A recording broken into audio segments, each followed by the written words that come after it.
Hey guys, hey everybody. So welcome to tonight's discussion. And so basically today we'll be discussing the topic of cultivating self-love, which is a very kind of popular topic, I guess I could say, amongst people today. There's a lot of crazy stuff going around about it, about how to really cultivate self-love in different spiritual circles and whatnot. But we're going to give a Vedic take on it today. And yeah, I hope you guys find it useful and interesting and constructive and helpful. So basically, sorry, my lighting is really bad. But yeah, so we're going to have to look at a few topics in line of this discussion so you can understand what is the basis of what we really need in order to most effectively and powerfully and truthfully cultivate self-love. So the first thing we need to understand is, who am I? Who am I really? What is there to love? What part of myself am I loving? So yeah, we need to, first of all, in order to get through that, understand that there's two aspects to our being, and that would be the body and the soul. And we need to learn how to differentiate between these two. And we need to learn how to allow them to harmonize together in order to cultivate a real unhealthy sense of self-love. So when we look at the body, we understand that there are 5 aspects that we need to nurture. First is understanding the body is a temple, a place where the soul is seated. Okay, so that secondly, then we would need to understand how to take care of the body in a way which cultivates self-love. So that includes, our health, our diet, exercise, how we dress and ornament our bodies, and the discipline and the maintenance that we control our bodies with. Also, we need to understand what is the false ego, because that can also get in the way of real self-love. So understanding the false ego, understanding Dharma and Varnashram. So that's basically like understanding what are our natural duties according to our nature, according to the kind of personality and the characteristics, the natural skills and talents that we have, and according to the kind of body that we have, what are our natural duties. And when we do those properly, it will be easier for us to cultivate a healthy sense of self-love.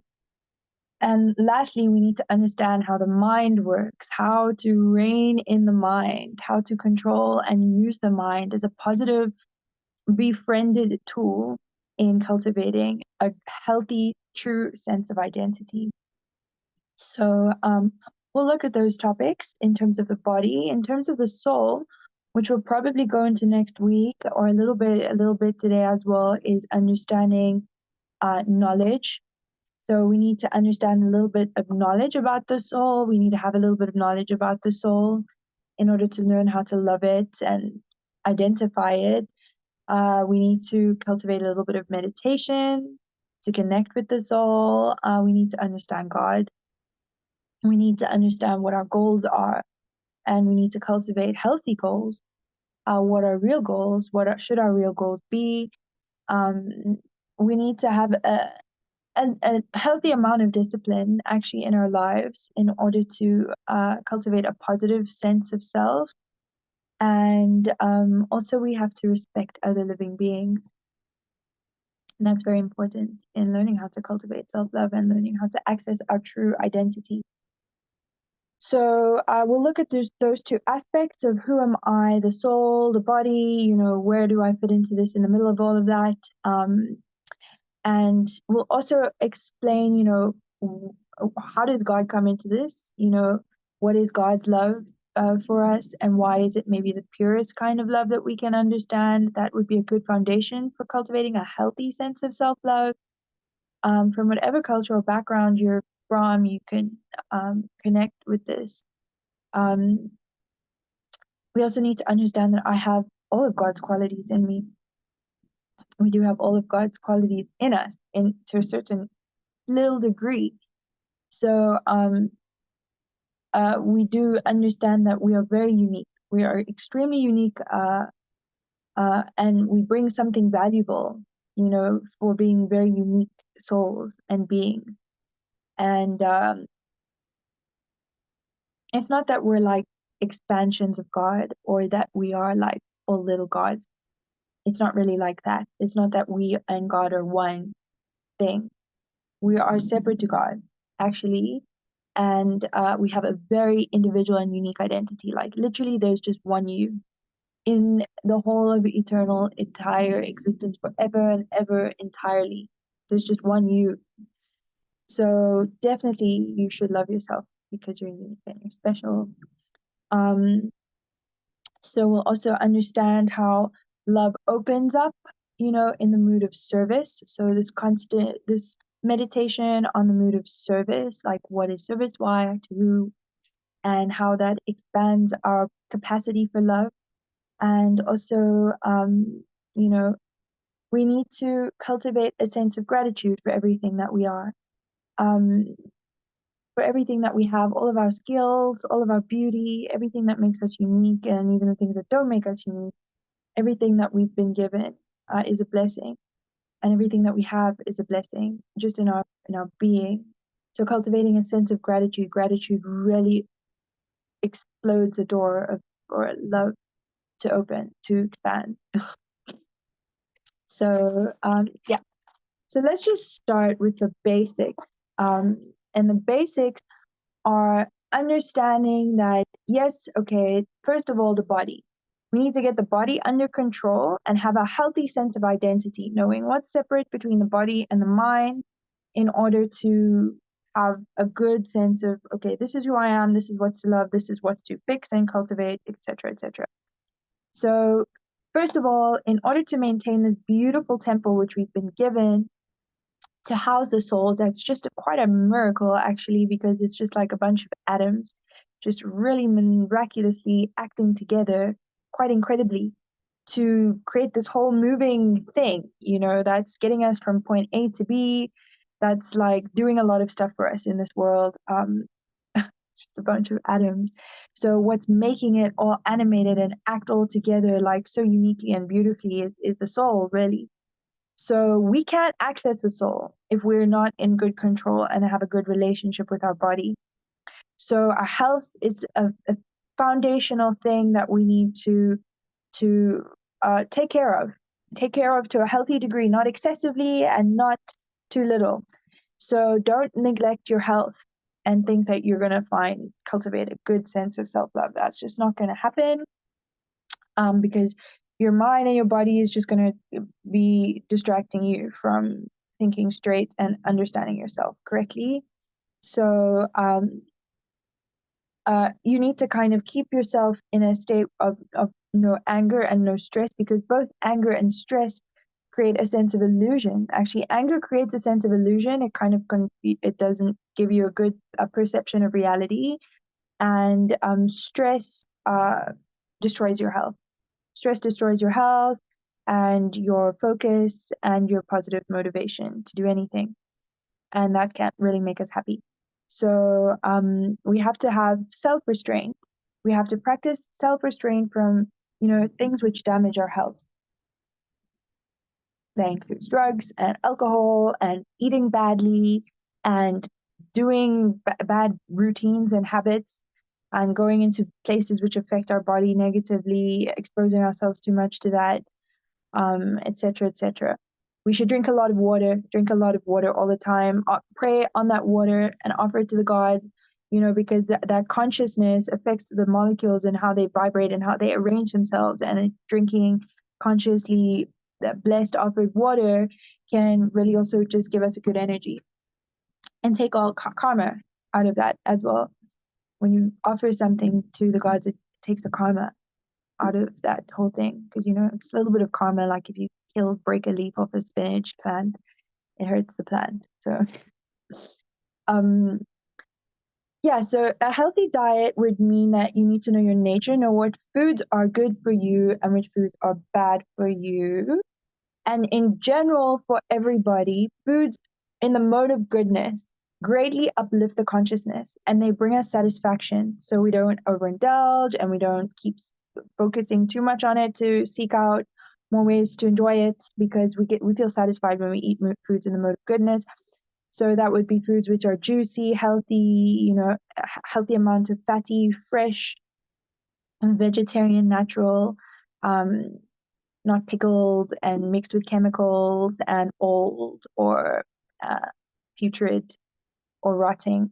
So those foods in the mode of goodness will energize you. They will give you energy.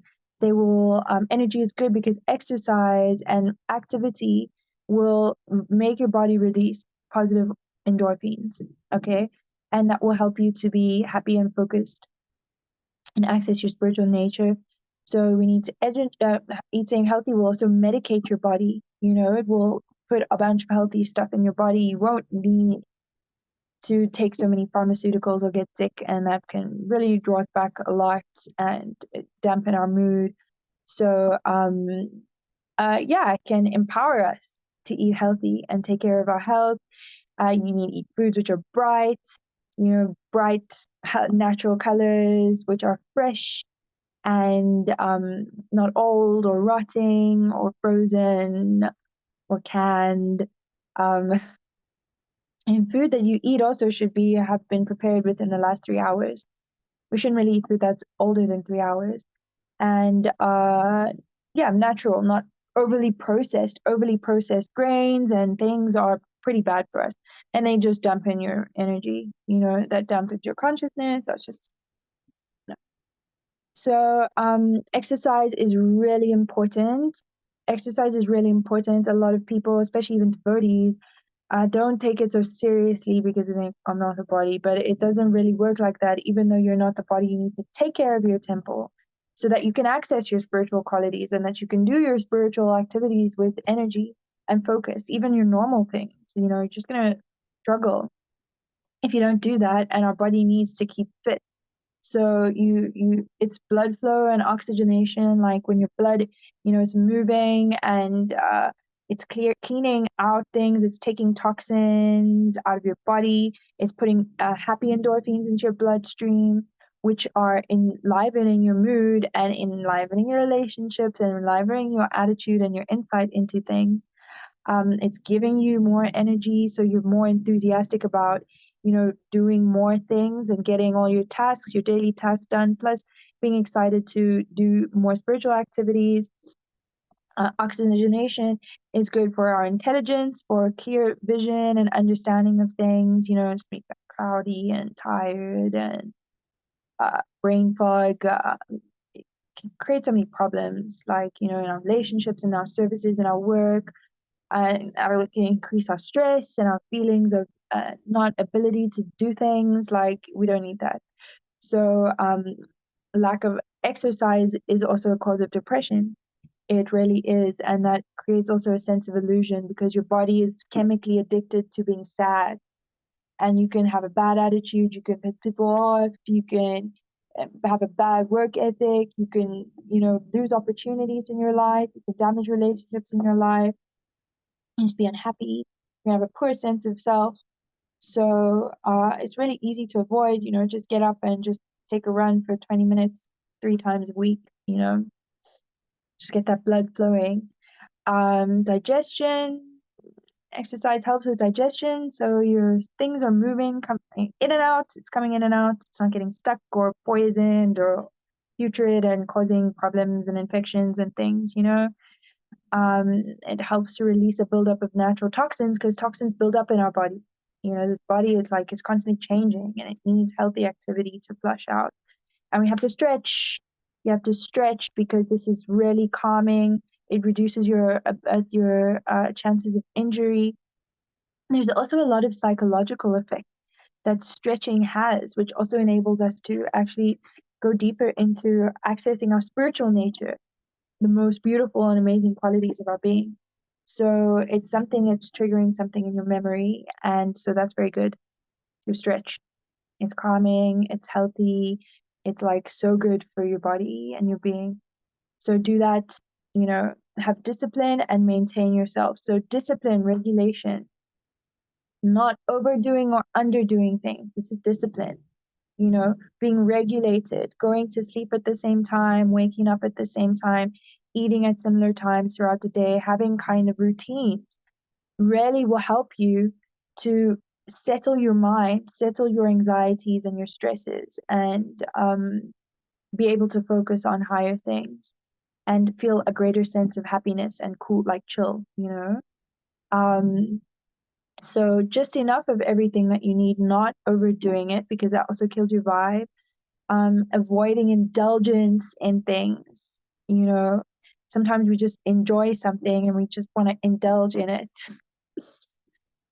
but it's not healthy. So these things in the long term are going to affect your consciousness. So we don't want to do that.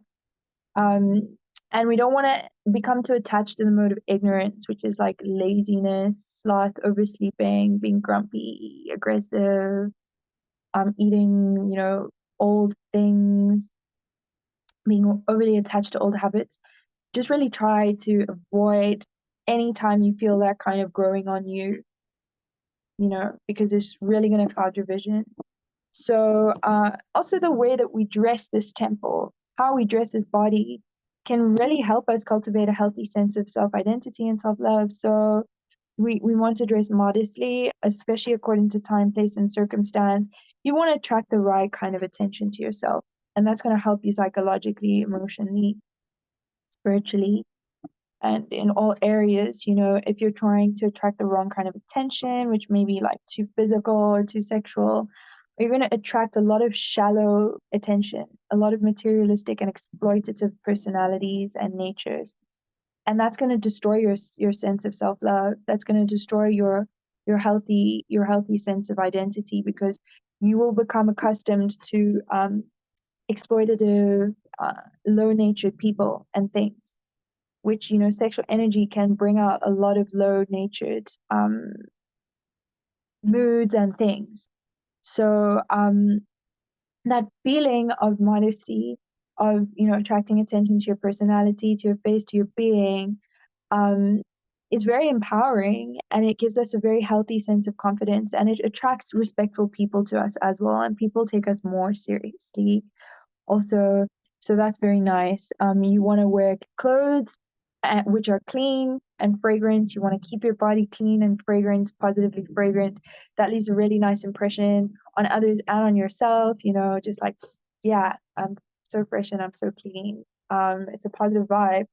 And you want to kind of use colors which suit your mood. You might want to find out like your astrological nature, because like certain signs in certain times and phases, like if you've got a lot of Capricorn, you don't want to wear like black and dark blue all the time, because your mood is just going to be like too heavy. You're going to feel like that when you look in the mirror. You're going to give that vibe to people. You kind of want to balance your energies out a bit. You don't want to be like too much either. If it's for the wrong reason, like you just want to be the center of attention or something, like it's not going to work. So also, like brands don't really matter. They just don't really matter. It's not going to give you a real sense of self-love if you what the hell brands you're wearing.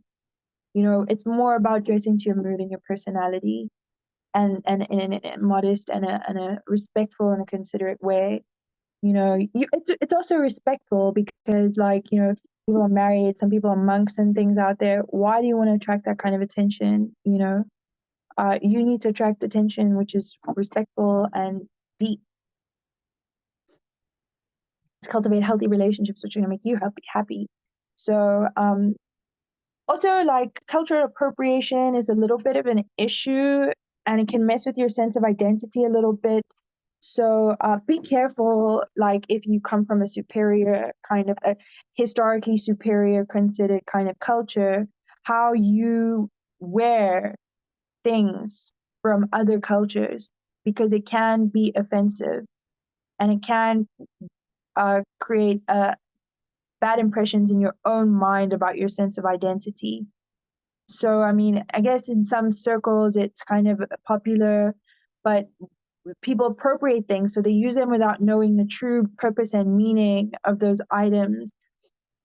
And it's not right to do that. Just take something which has a practical or spiritual purpose and then just use it aesthetically, because it waters down the meaning of that for those people, and it just attracts the wrong kind of attention. It pollutes the culture and the beautiful spiritual aspects of that culture. So we should be careful of that as well. If you're gonna wear like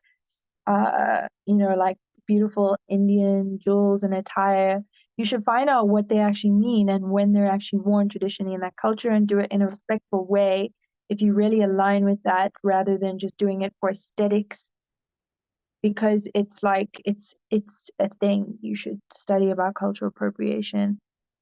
So also we want to wear and adorn our body with products which are harm-free, because we don't want to carry the karma or support those industries of things which are negatively impacting other living entities, like things which are tested on animals, things which come from gross animal cruelty. Why support those industries? Why receive that bad karma? Why flaunt that? Why be proud of that? That is not going to give you a healthy sense of identity. You should not love yourself in any way, identifying yourself with those kinds of things. There's nothing cool about wearing lipstick that was used to tested on animals that were abused for your sense of beauty. That's just really shallow and a really shitty attitude. Excuse me. So don't do that. Excuse my language. So yeah.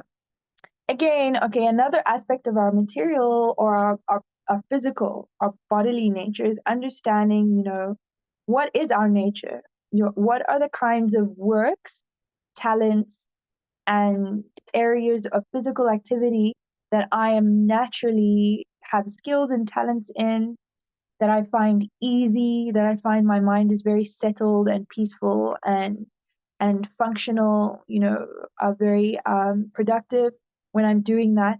Those are the kinds of works which we should do. We should not try and work in an area which gives us a lot of mental anxiety. And when we're doing it, our mind is just disturbed. We're hating it. We find ourselves very critical. We find ourselves very disturbed. There's an amazing course by a lady called Edith Best or Urmila. She does an amazing career Dharma course where you can learn what your nature is and exactly what kind of career you should be working in. Because when you work in a way which is suited to your mental nature and your natural skills and talents, then you can access higher intelligence. You can easily connect with your spiritual being. You can easily find flow and harmony in your life, and you can reduce your levels of stress and anxiety, which will just cloud your mind and take you somewhere else. You might develop too much material desires out of stress and lose your sense of identity and start chasing material sense gratification, or you might just be creating disturbance and frustration in your own life and in the with those that you're trying to work with. It's kind of difficult sometimes. We're pressured into a career, or we're not really sure, but it's totally worth finding out, because this will make you happy and this will make you focused and this will make you healthy, and you can develop a healthy sense of identity. So the duties of our physical nature we should fulfill with integrity. We should do it with a very integrity, work with integrity. If you don't know what integrity is, Google it now and stick it on your wall, because when you have integrity, it's just such an attractive and a positive quality. We should work with respect. We should respect the things that we use, the people that we use, the spaces that we use, the way that we work and the way that others do that work. Just creates such a good long-term atmosphere. And we should have enthusiasm, like excitement and positive, ambitious energy to put into our work, especially when it helps you and others to cultivate spiritual love. You know, um, if it's not really going to do that, then there's no really a point to be excited and put so much effort into it, because our work is just a tool. It's like something that is helping us, to be here in this world for now and do, but it's not the goal of life. It's not the most important thing in life. So yeah, when that is all good, then the mind, the mind is also the last thing that we need to work on physically in terms of our body. When we're cultivating a sense of self-love, a real sense of self-love, the mind is like full of habits. The mind is made of habits, and that's how it works. The more cycles that we think in and the more physical habits that we have, our mind records and enforces these things. So it takes a great effort to become the master of the mind and to start changing our mental habits, because a lot of our lack or our confusion in self-love is happening mentally. So there has to be an effort which is made to change our mental habits and perspectives. You have to make an effort. There's going to be some work which you have to put in. So you have to make and unmake habits. You have to break ones and make new ones. And you have to stop the negative and the self-destructive habits that you have mentally, and those that are hurtful to others, like if you're very critical and judgmental, if you're very fault-finding, if you're very hateful, or if you're very addicted to things which are bad for you or others, very used to just if you're very defensive, you know, those are very bad mental habits, which just will just not allow love to be in your life for yourself or for others. So you have to make an effort to break those habits.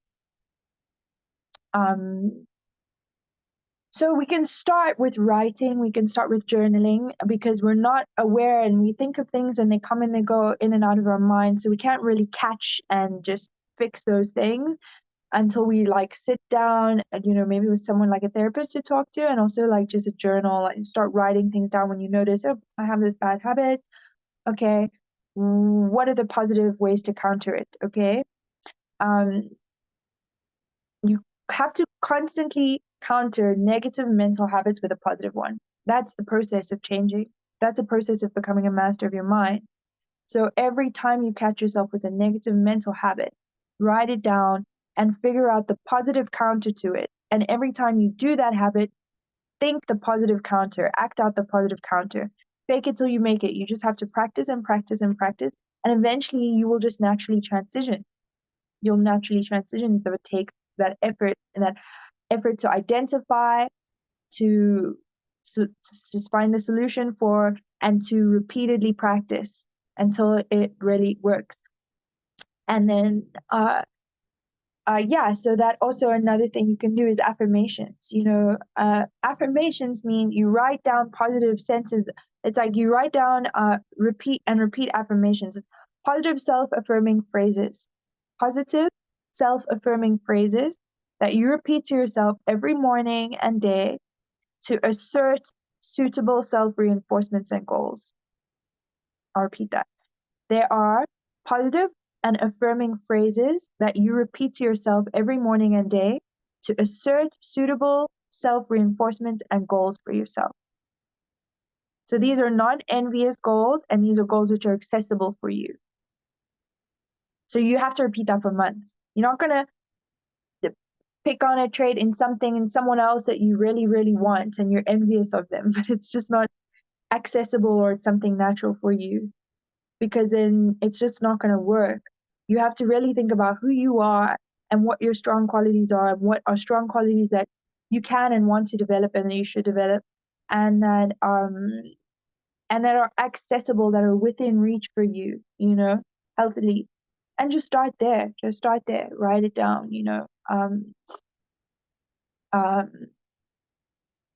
am gentle, I am determined. I complete my tasks with enthusiasm and attention to detail. If those are things that you're struggling with, write that down, the positive affirmation, read it in the morning. I'm healthy, I exercise regularly, I give love to others. And then just read it every morning in a conscious state, in an energized state, or you can read twice a day, maybe even. And slowly those affirmations will become realities. You do it for months. It really works. So we'll do another session on going deep in affirmations, but anyway, that's a little bit. So also we should be unafraid of venturing and trying new and healthy habits. Be unafraid, be fearless, because usually we're stuck in a comfort zone, and that's not going to help us to change our attitude or our sense of identity. So, you know, try develop new and healthy habits, try develop new and healthy tastes. The things that we like, we're going to have to change those things, as we become wiser, as we develop new circles of friendship and enter new spaces which are better for us and our well-being. We're going to change our taste. You might start developing a taste for healthier food. You might developing a taste for different kinds of people. You might develop a taste for different kinds of books and literature, or things that you watch and that you use to consume your consciousness. That's very good for you. So be fearless. Do that. New kinds of activities. So you want to cut out habits which are stopping you from being healthy just physically. And then when we get to the spiritually, the soulfully thing, you want to cut those things out of your life. You want to learn what new positive activities you can replace your old ones with. Because you don't just cut things out and then think you're going to make progress. You have to replace things. You don't cut things out, you replace them. Because the desire for habits and activities and things is always there. So if you just cut it out, you're just going to be in this void and then you're going to relapse. Don't cut things out, replace them with the positive things so that you're just attached to something else. And as well as the people in your life. Unfortunately, when you develop a more healthy sense of self-love, none of the people in your life are going to change. That'll be good for you. So grow and let go. Grow and let go. All right. So that is everything in terms of like the body, So when we are cultivating a healthy sense of self-love, first understand the body, understand how to live in it positively. Then once it's like under control, then we're going to start going really deep and we're going to start seeing all of the magical and incredible aspects of our being. It's just going to enliven us, because when we don't have that under control, it's very hard for us to access that. It's very hard for us to access that. So make it easy by just getting that done, and then now going into part 2. So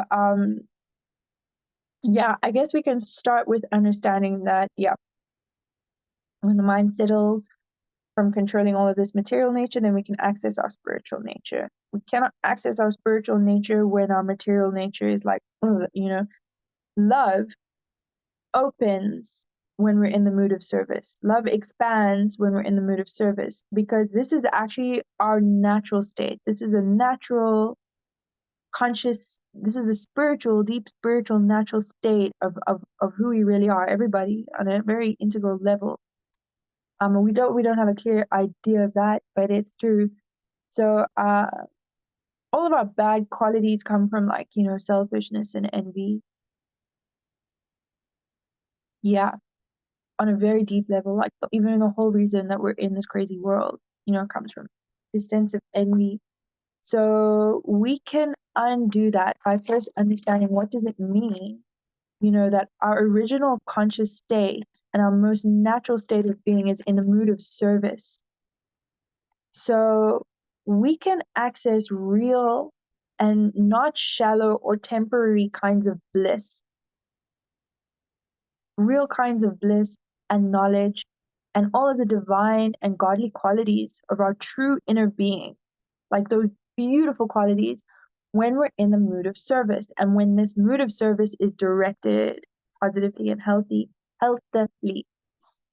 So all of these come out in our mood of service. All of our divine qualities will start radiating and making sense positively, usefully, when they're in a mood of service to the divine. To the divine, not just to anybody. I mean, it can come out a little bit to other people, especially when they're good people. It can start coming out, but especially when you have the divine, your sense of God, the creator, the ultimate controller and protector and guide in mind, and you have this mood of service in everything that you're doing to them. All of these incredible godly qualities will start coming out of us. Not that means that you become a god or something like that, but it means we all have divine qualities within us, in our little cute capacities. So, yeah. we'll explain what these qualities are in the next session, like all of these amazing qualities of the soul. Like, um, it's a beautiful long list. And when you hear them, when you hear what these qualities are, you'll actually start to see what it means, how these things come out in the mood of service, and how that creates a really healthy sense of self-identity. You will understand it, and you'll understand how the divine, activates and reveals these qualities. So, um, like for example, a little taster, like we derive so much more joy from giving than we do from receiving. When you give, you are much more happier than when you receive. That feeling of giving is amazing. That's a little taster of how when we're in the mood of service, you know, this happier natural part of our being is coming out. Um, and also, like according to ancient spiritual scriptures, love is actually service. Love is service. People going like, what is love? Love is a chemical reaction. Love is like, lust or sexual activity. Love is like, whatever. I don't even know anymore what people think love is. But really, like according to ancient wisdom, love is service, service to the divine. So I mean, not all, like even serving other people and things consciously in line with the divine attitude is also love and service. But when it's not like including the divine aspect, like everything just gets clouded. It gets clouded, and we experience suffering. Experience suffering in the end, unfortunately, because like people in this world are exploitative. The nature of things in this material world is everything is temporary. So we may latch onto things temporarily and then they go. Everything is temporary. People are coming and going. The physical things that we like are coming and going. Their endurance is temporary. You born, you go die. You can't take all of these things with you. So they're not good things to cultivate your sense of identity or your attachment for love or service in, as much as something eternal, which is like just gonna shoot you through everything, like on a transcendental high level, like the highest level. So that's quite an intelligent thing.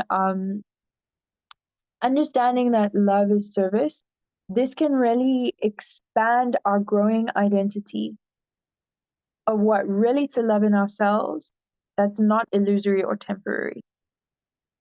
Because we touch onto loving aspects of ourselves which are temporary or not really real, then when they go or they shift or they seem unstable, then we lose our sense of self-love and our self-identity. And then what? So we have to latch onto those eternal, deep, soulful aspects of ourselves, know what they are, know how to access them, and cultivate love on those things and understand what channels that goes through. And then, we will really start to blossom in a very stable and like impenetrable, undying, eternal kind of way.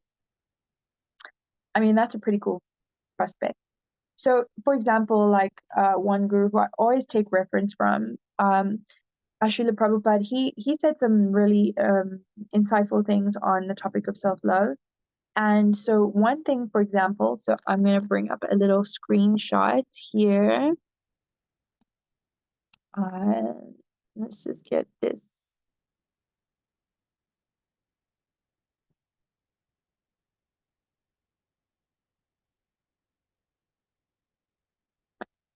So as you can see here, ultimately, when a person comes to understand that his self is actually the spirit soul, not the body, and that the spirit soul is nothing but a part and parcel, which means a little piece of the Supreme Lord. So that would be God, the divine, the ultimate creator, however you like to name him or her. He recognizes the Supreme Lord as the ultimate goal of love and then surrenders unto him.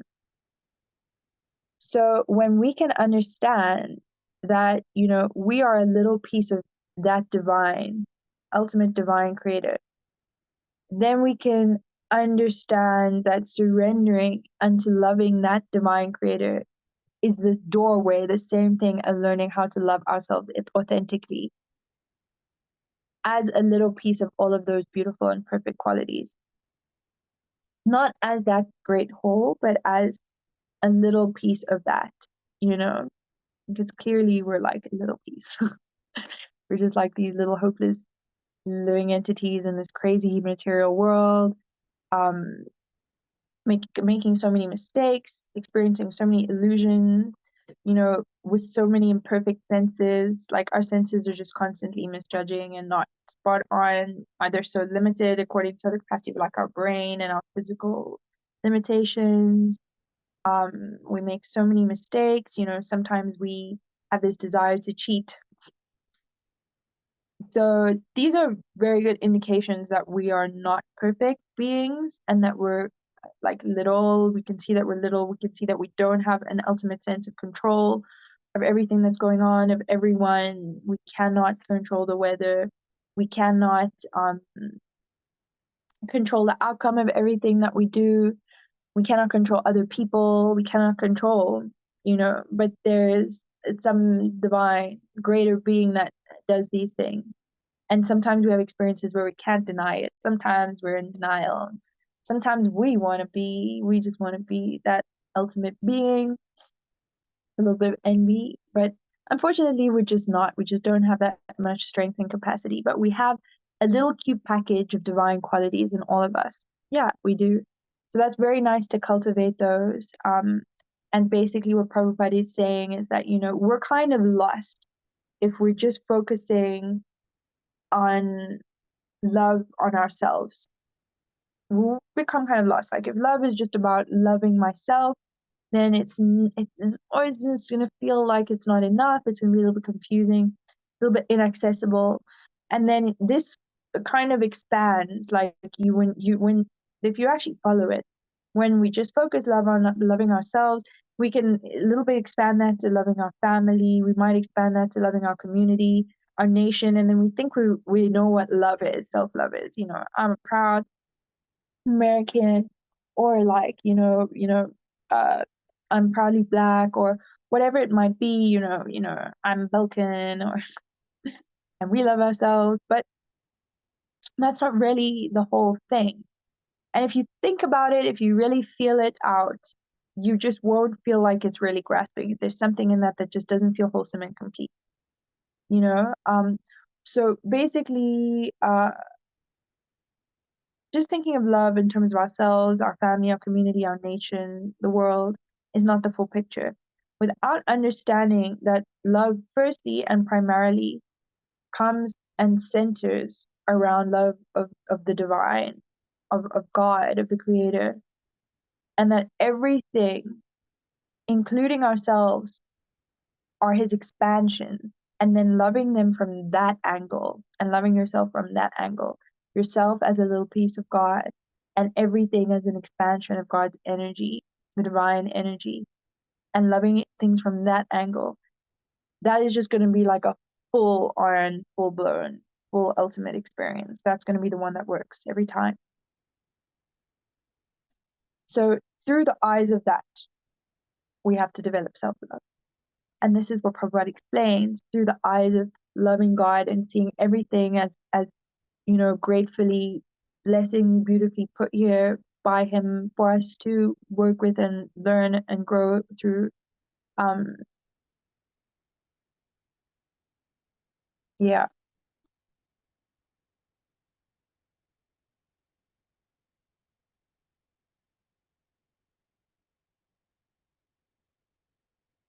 excuse me, little interruption. So yeah, um, you know, this chair is like I'm loving this chair right now because it's comfortably seating my body, and this body is just the beautiful temple of my soul. And that's a real sense of love. That's a pure sense of love, you know, not like for some material purpose or some selfish purpose or some envious purpose. I like this chair because a super celebrity had it.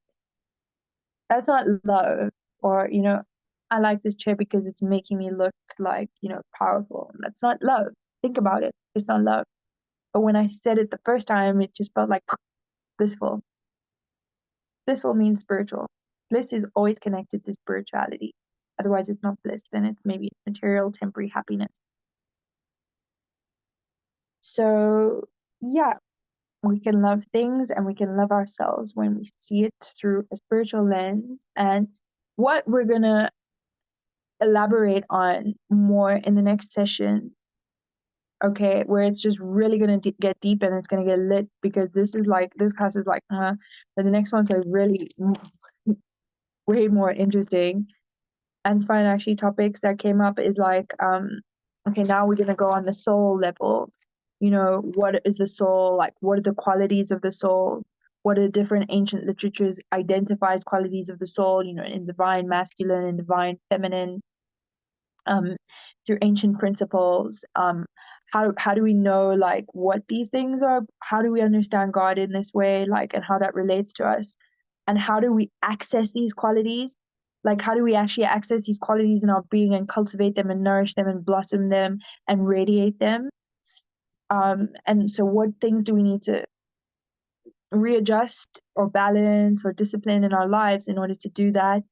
And like the consciousness, how to set goals in terms of cultivating love, and how to discipline ourselves. And we'll also touch on the topic of respect.